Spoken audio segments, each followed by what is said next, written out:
आदरणीय प्रकाश नाइक नेवरे प्रबंध निदेशक NFCS, Shri Atul Chaturvedi ji executive chairman Shri Renuka sugar limited, और इस प्रोग्राम के पीछे जो एक ऊर्जा काम कर रही है, हम यहाँ सुबह से सभी लोगों को सुन रहे हैं।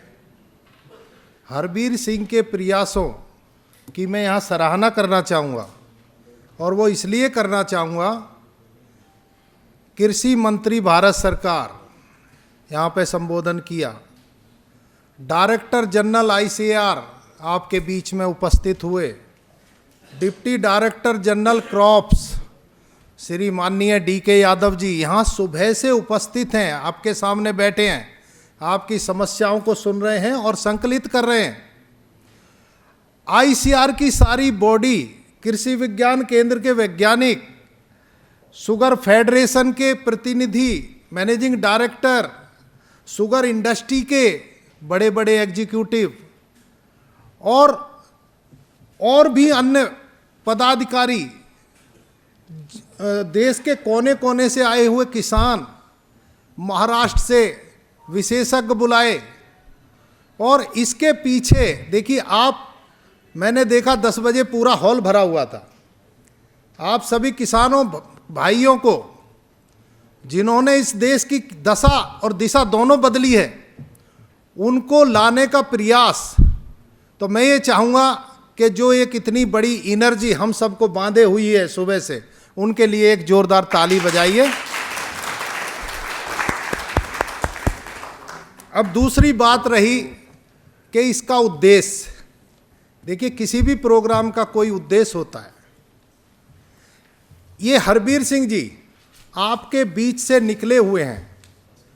हम में शायद ही कोई ऐसा हो जो सुबह से यहाँ बोल रहा है जो किसान से संबंध ना रहा हो, किसान का बच्चा ना हो। और आप ये देखिए कि इनका जो उद्देश्य क्या रहा होगा, जो इतनी बड़ी इन्होंने सभा का आयोजन किया है। इन्होंने जर्नलिज्म किया है 30 साल, अच्छे अच्छे पूरे जो अखबार हैं उनमें काम किया है। इनका काम ही ये रहा है, जो पॉलिसी मेकर्स हैं उनके बीच में रहना और किसानों की समस्याओं को इन्होंने समझा है। और आप देखिए, इन्होंने अपनी कंपनी का भी नाम रखा है रूरल वॉइस, यानी गांव की आवाज़, किसानों की आवाज़। और उसी उद्देश्य को भली भांति से निभाते हुए इस क्रम में किसानों की भागीदारी इन्होंने सुनिश्चित की है। और देखिए, सबसे बड़ी बात देखिए, आप बहुत सारी सेमिनार आपने की होंगी, क्या कभी सबसे पहले किसानों को बोलने का मौका मिला है पोडियम से? आपने देखा सबसे पहले 4 किसानों ने यहां आके और सबसे पहले किसानों को प्रतिनिधित्व दिया और बोलने का मौका दिया। इससे हमें भावनाओं का अंदाज लगाना चाहिए और उसके पीछे की उनकी मंशा क्या है, उसको हमें प्रशंसा करनी चाहिए। आज ये ऐसा मंच नहीं है कि आप क्वेश्चन करो और ये उत्तर दें। आज ये जो मंच है, एक हमारी समस्याओं को संकलन करने का मंच है। ये एकदम से तुरंत समाधान का मंच नहीं है। जो कृषि मंत्री जी ने कहा, बहुत ही अच्छी बात कही, जो आज तक चलता रहा है, ईटिंग मीटिंग सिटिंग, ये आजकल कॉन्फ्रेंस का पहले से रहा था। मीटिंग करो, बैठो, खाओ पियो, चले जाओ। लेकिन उन्होंने साफ कहा कि मेरे को ये कर्मकांड नहीं चाहिए, मेरे को आपकी रिकमेंडेशन चाहिए, सिफारिश चाहिए। और उस सिफारिश में योगदान है आप सभी का। और ऐसी भी कोई समस्या, क्योंकि सब किसानों से जुड़े हुए हैं, सभी लोग जानते हैं किसानों की समस्या क्या है, लेकिन आपका प्रतिनिधित्व और भागीदारी सुनिश्चित करना बहुत जरूरी है। आप सभी लोग सुबह से बैठे हुए यहाँ पूरी सभी तरह की वार्ताओं को सुन रहे हैं। और मुझे मालूम है, ऐसा नहीं है कि जो यहाँ प्रेजेंटेशन दिए सभी वैज्ञानिकों ने, आपको सब समझ में आ गए होंगे।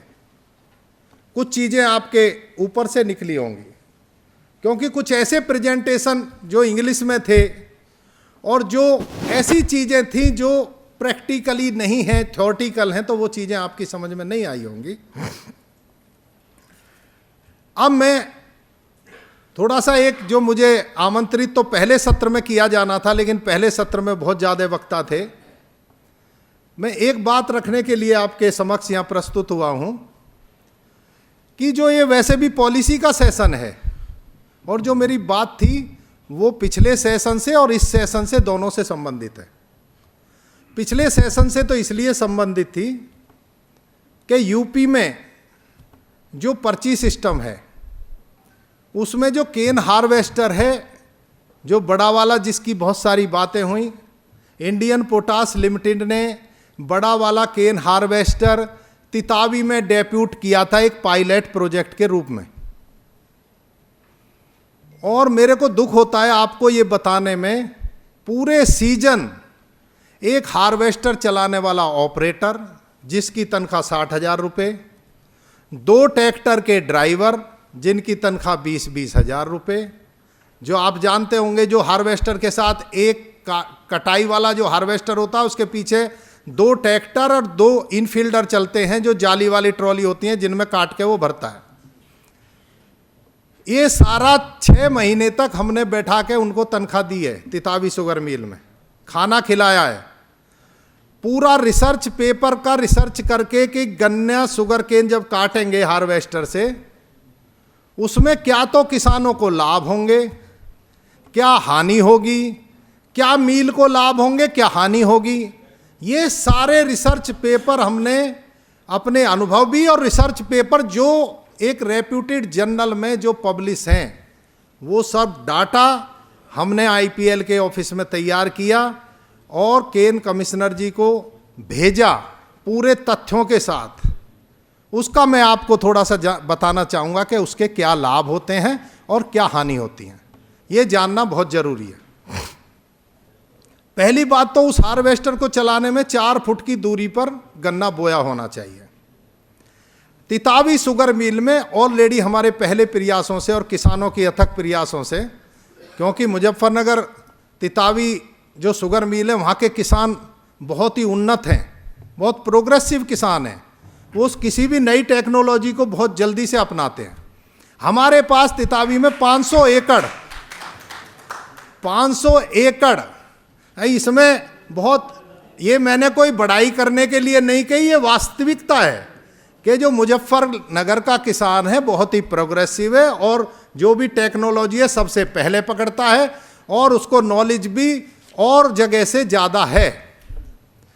तो 500 एकड़ ज़मीन ऐसी है जो 4 फीट पे बोई जाती है, लेकिन हमने बहुत सारे सजेशन भी दिए कि साहब पर्ची सिस्टम को आप थोड़ा सा हमारे लिए अलाउ कर दीजिए, क्योंकि इतनी बड़ी मशीन है, एक पर्ची तो वो 10 मिनट में काट देती है, वो एक हेक्टेयर गन्ना काटती है एक दिन में 8 घंटे में।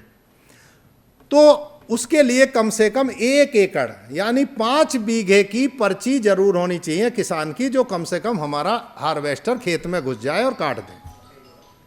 हमने दूसरा भी सुझाया कि भाई 5 पर्ची में 1 एकड़ कट जाता है तो 5 के बजाय ऐसा अलाव कर दिया जाए कि भाई 2 पर्ची पे हम वो खेत काट दें और 3 पर्ची आगे से एडजस्ट कर दें, और या फिर ऐसा करें कि जो भी ट्रेंच से बोया गया गन्ना है सर्वे होता है बाकायदा सभी शुगर मिलों से, उसके बाद में पर्ची होती है। वो बहुत आसान है आइडेंटिफाई करना किसने ट्रेंच मेथड से बोया है 4 फीट पे और किसने सामान्य विधि से बोया है, आप उनका कैलेंडर अलग कर दीजिए।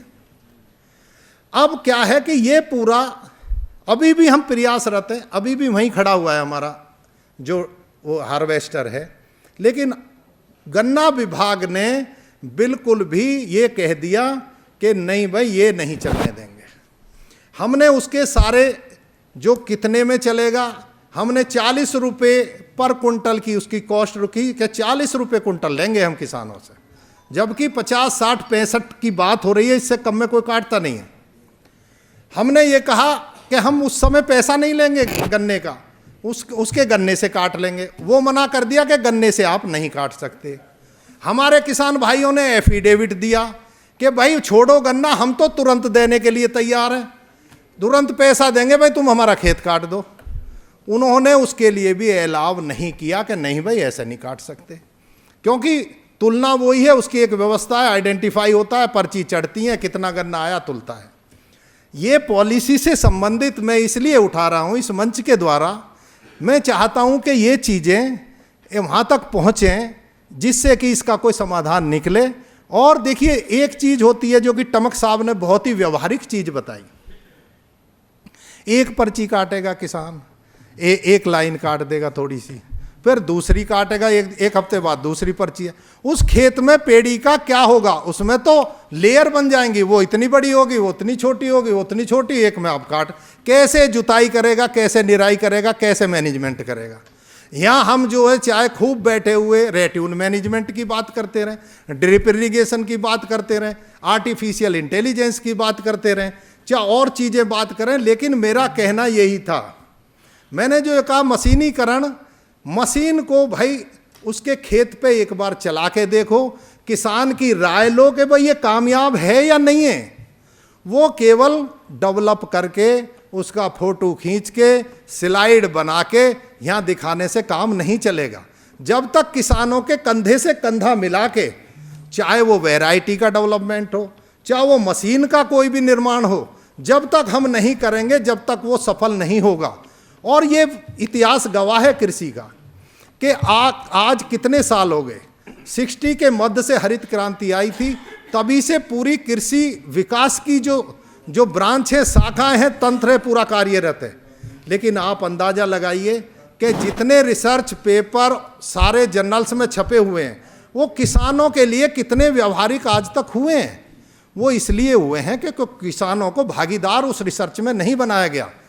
किसानों की भागीदारी बहुत ज़रूरी है किसी भी मशीनरी में। तो इस तरह से जो है ये सिस्टम को एक हमें डेवलप करना पड़ेगा। और किसान भाइयों, मैं आपको और एक ये चीज़ बताना चाहता हूँ कि जो इंडियन पोटास लिमिटेड किसानों के हित में हमेशा अग्रणी रही है, सब आप गवाह हैं, कोई उस तरह की नहीं है। और हार्वेस्टिंग के लिए अगर ये पॉलिसी बन जाए, हम तो 10 हार्वेस्टर हर एक मिल में खड़ा कर देंगे अगर ये बन जाए तो। और एक और छोटी सी बात बताऊं इस पे मैं, हार्वेस्टर से अगर काटते हैं हम, क्या क्या फ़ायदे होते हैं? देखिए, आपकी 5% तो ईल्ड, केवल जो जड़ों से गन्ना कटता है ना ज़मीन से मिलके, 5% ईल्ड उससे बढ़ जाती है। नंबर 1 फ़ायदा। नंबर 2 फ़ायदा, आपको स्टबल सेविंग करने की ज़रूरत नहीं पड़ेगी। जो वैज्ञानिक कहते हैं कि ज़मीन से मिला के काटो तो पेड़ी अच्छी होगी, उसकी ज़रूरत नहीं पड़ेगी, पेड़ी बहुत बेहतरीन होगी।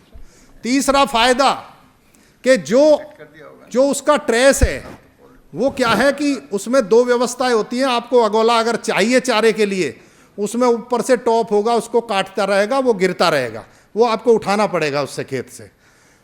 दूसरा, जो पत्तियां वत्तियां उनका भूसा बना के वो बिल्कुल आपके खेत में फैला देगा। उसके 2 फायदे होंगे आपको। एक तो आपकी जो पेड़ी जमेगी बहुत बढ़िया और उसमें खरपतवार नहीं होंगे। तीसरा, वो गल सड़ के उसमें खाद लग जाएगा। चौथा, उसमें नमी का संचयन, मल्चिंग का काम करेगा, नमी बहुत बढ़िया होगी। चौथा, उसमें बैक्टीरिया जो बेनिफिशियल हो रहे वो बहुत अच्छे होंगे। इतने फायदे हैं इसके। नुकसान कितने हैं? एक तो नुकसान है मील को जो एक्सटर्नल मटेरियल है, जो आपका अगोला है, वो पूरी तरह से अलग नहीं हो पाता, उसमें जाता है। दूसरा जो है, जो काटती है, ये पैलेट काटती है। आप जानते हो कि पूरे गन्ने को सूखने में और टुकड़ों को सूखने में कितना अंतर होता है। अगर मील तक ले जाओगे और वो कट के वो जूस जो है छिटकता भी है बूंद बूंद से जब काटते हैं, उससे 0.71% की रिकवरी डाउन होती है। इसके बावजूद भी 12% का उसमें एक्सटेनियस मटेरियल जाता है।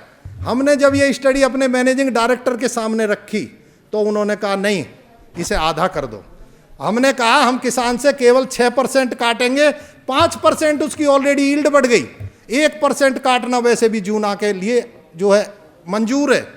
इतने पे भी हमें पॉलिसी बना के नहीं मिली कि आप किसानों के हित में ये काम करो।